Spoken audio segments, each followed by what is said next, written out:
government is targeting to spend 73.4 billion cedis in the 2019 fiscal year. This represents 21.3% higher than the money budgeted for the 2018 fiscal year. The jump in targeted expenditure, according to the Finance Minister, is as a result of provision of funds to government's priority projects. Government will in 2019 begin the groundwork for the establishment of a petrochemical hub. This will process gas from gas produced locally in petrochemical products and fertilizers for the domestic and West African sub-region. This will be accomplished by developing major infrastructure for refining, discharging, storage, and trading.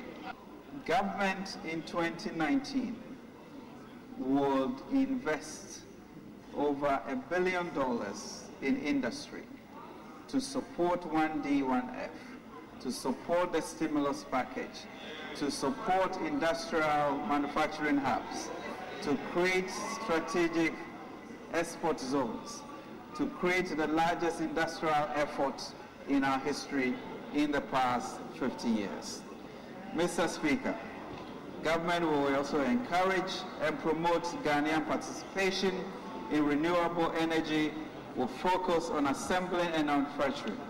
The Ministry of Finance and Energy will collaborate and present proposals for incentives for consideration for this House. Mr. Speaker, our economic transformation agenda continues to have the private sector at its core, and we have in the past 22 months built the fundamental structures to support the buoyant and flourishing private sector.